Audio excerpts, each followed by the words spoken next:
ঠিক তেমন ভাবে খাসের থেকেও আমাদের নিচু হয়ে থাকতে হবে যদি ভগবানকে পেতে হয়। নইলে বাবা এই কীর্তন আসরে এসে কীর্তনে বসে যতই না কীর্তন শ্রবণ করুন, মনের মধ্যে কিন্তু সেই ভক্তিটা আসবে না। যদি মনের মধ্যে যদি অহংকার থাকে তবে কিন্তু এই কীর্তনে আসরে এসেও কোনো লাভ নেই বাবা। হ্যাঁ গো, আমি আসলে এসে বসেছি, পাশে এসে দেখছি যে আমার পাশে ঠিক কে বসে আছে। একজন ব্রাহ্মণ বসে আছে, একটা শূদ্র বসে আছে, না একটা চণ্ডাল বসে আছে। কেন? স্পর্শ লেগে যাবে না, তাই না? মনের মধ্যে যদি এই ভাব থাকে তাহলে কীর্তন আসরে এসেও কোনো লাভ নেই বাবা। তাই মহাপ্রভু সহজ উপায় বলে দিচ্ছেন যে হে কুলের দেবী, তোমাদেরকে এই মনের মধ্যে ভগবানকে পেতে গেলে, এই ভক্তি আনতে গেলে তোমাদের বেশি কিছু নয়, 4টে নিয়ম পালন করতে হবে। এই 4টার মধ্যে প্রথম নিয়মটা হচ্ছে আবার ত্রিনাদপি শুনিছেন, ভাষা থেকে নিচু হয়ে যেতে হবে। প্রকৃত বৈষ্ণবের ভাবটা কেমন হয় জানো বাবা? বৈষ্ণব হইয়া হবে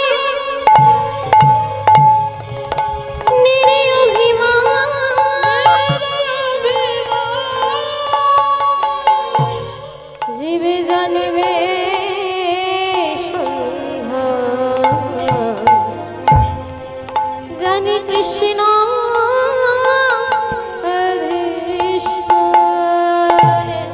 জীবে জানিবে সন্ধ্যা, জানি কৃষ্ণ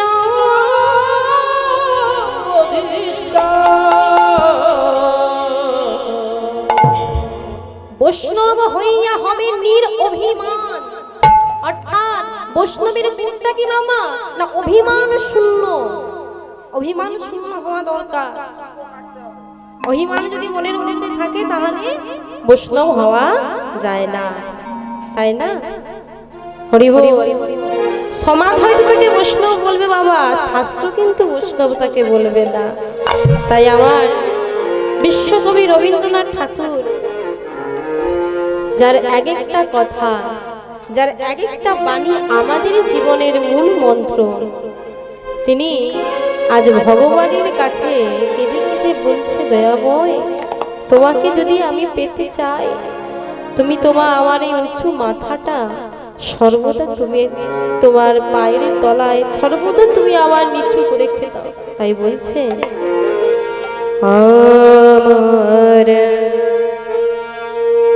আমার মাথা করে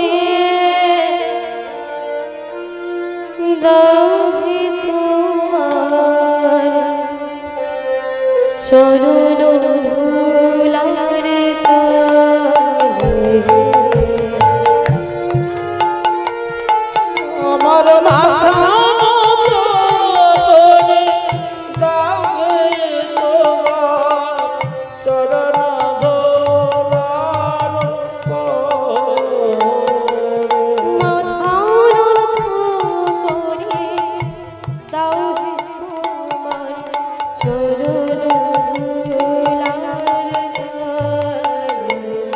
আমার মাথা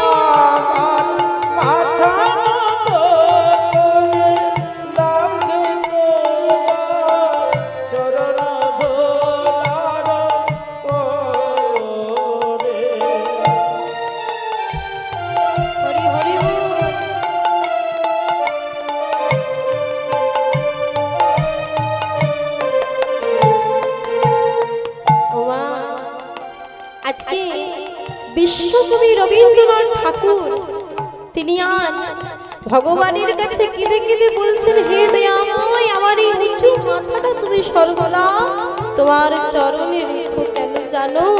আমার এই উঁচু মাথাটা যদি তোমার চরণে থাকে তবে তো আমার মনে অহংকার আসবে না, অভিমান আসবে না।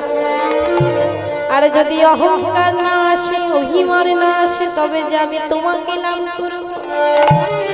কি মা, আমার মনে যদি অভিমান থাকে, অহংকার থাকে, তাহলে ভগবানকে কি পেতে পারবো? বাবা একটা উদাহরণ দিয়ে শুনুন বাবা, একটা গল্প বলে শুনুন। একদিন স্বামী বিবেকানন্দ, আমরা সকলে চিনি তাই না, জানি তো, শুনেছি। স্বামী বিবেকানন্দ একদিন একটা ধর্মশালায় গিয়েছেন। ধর্মশালায় গিয়েছেন, দেখলেন সেখানে অনেক মুনি ব্যক্তিরা, মনীষী অনেকে আছেন। ধর্মশালায় যেমন হয় বাবা, তাই না, অনেক মহান মহান মনীষী আছেন। হ্যাঁ, তো দেখলেন সবাই গিয়ে চেয়ারে বসে আছে, সবাই চেয়ারে বসে আছে। এখন স্বামী বিবেকানন্দ দেখলেন কি যে তার জন্য একটা চেয়ার বৈধ করে রাখা আছে। হ্যাঁ, তার জন্য একটা চেয়ার রয়েছে, চেয়ারের ওপরে নাম লেখা রয়েছে স্বামী বিবেকানন্দ বলে। তো স্বামী বিবেকানন্দ কি করলেন বাবা, ওই চেয়ার থাকা সত্ত্বেও মা তিনি কি করলেন না, মাটিতে বসে পড়েছেন। তিনি মাটিতে বসে পড়েছেন। এখন আর যারা মনীষী ছিল তারা প্রশ্ন করছে, এই যে হ্যাঁ গো, এই ছেলে, তোমার জন্য তো চেয়ার আছে, তুমি মাটিতে কেন বসছো?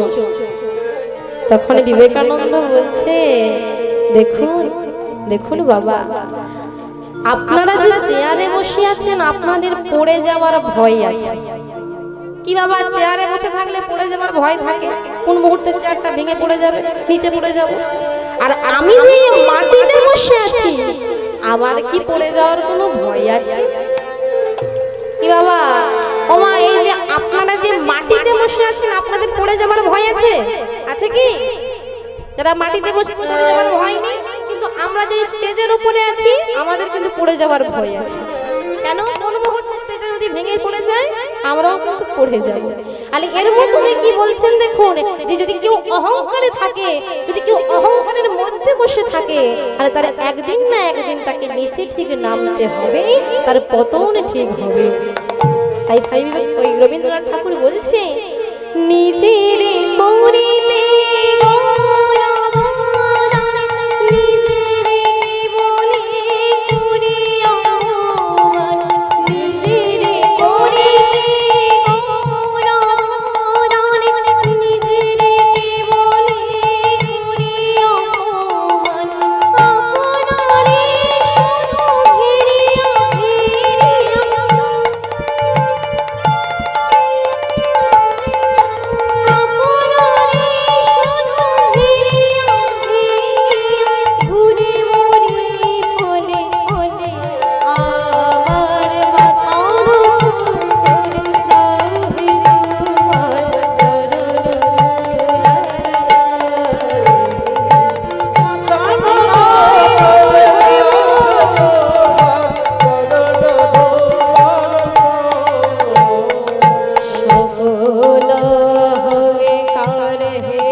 প্রথম নিয়মটা কি বলছেন মা, না তৃণাদৌতে শুনেছে না, অর্থাৎ আমাদেরকে ঘাসের থেকেও নিচে হয়ে যেতে হবে। কি পারবেন তো? শুনে রাখুন মা, এই নিয়মগুলো যদি পালন করতে পারেন তাহলে ভগবানকে অতি অবশ্যই পাবেন। তারপরে কি বলছে, তরুরেব সহিষ্ণুনা। আচ্ছা, তরু মানে কি? গাছ, বৃক্ষ। আচ্ছা বলুন তো বাবা, এই যে বৃক্ষগুলো দাঁড়িয়ে আছে সামনে, হ্যাঁ, এই বৃক্ষটা কত প্রখর রোদে দাঁড়িয়ে আছে? কি বাবা, আছে তো? তো এই বৃক্ষটা কি আপনাকে বলছে যে আমাকে একটা ছাতা দাও? বলে কি মা? হ্যাঁ, বলে না। আবার দেখুন, যখন ঝড় হয়, বৃষ্টি হয়, তখনও কিন্তু দাঁড়িয়ে থাকে, তাই না? আবার দেখুন, যে বৃক্ষটা আমাদের সারাটা জন্ম ধরে সে ফল দিয়ে গেল, ফুল দিয়ে গেল, হ্যাঁ, আমরা কি করি গো, যখন আমাদের প্রয়োজনে ফুরিয়ে যায়, সেই বৃক্ষটাকেই সবার আগে কেটে ফেলে দিই। অথচ যাকে ছাড়া আমরা বাঁচবো না, যে অক্সিজেন না দিলে আমরা বাঁচবো না, সেই তাকেই কিন্তু কেটে ফেলে দিই, তাই না? ওমা, একজনের বাড়িতে আম গাছ হয়েছে, 3 পুরুষ ধরে আম খাচ্ছে, কয়েক বছর ধরে আম আর হচ্ছে না। অমনি কি করছে গো, ওই বাড়ির কর্তা বলছে বাড়ির আম গাছটা কেটে ফেলে দাও। যখন আমরা আম গাছটাকে কেটে ফেলে দেই, তখন কি আম গাছটা আমাদের কি বলে, আমি যে সারাটা জনম ধরে তোমাদের ফলে দিলাম, ফুলে দিলাম, অক্সিজেন দিয়ে গেলাম, আজ আমি যখন ফল দিতে পারলাম না, তোমরা তখন আমায় কেটে ফেলে দিচ্ছ।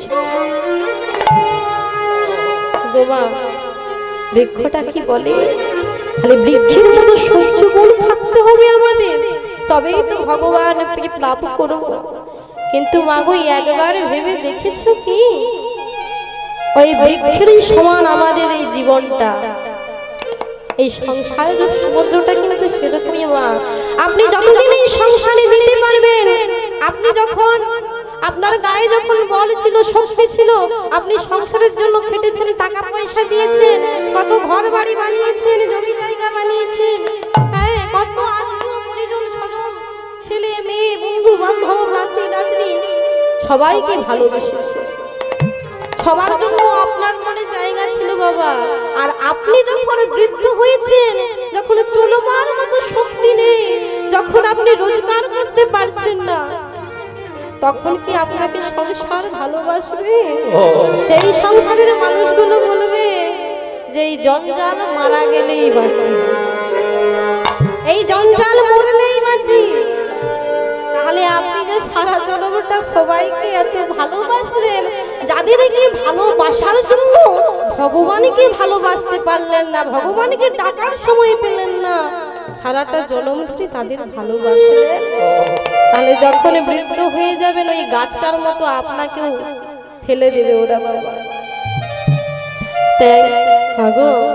তাই রামপ্রসাদী একটা সুন্দর শ্যামা সঙ্গীতের মধ্যে বলছি, আজকে যেহেতু শ্যামা মায়ের পুজো উপলক্ষে হরিনাম, আজ আমরা সুন্দর একটা শ্যামা মায়ের শ্যামা সঙ্গীত শ্রবণ করব। সেই শ্যামা সঙ্গীতের মাধ্যমে রামপ্রসাদী আজ কি বলছেন দেখুন। ভেবে দে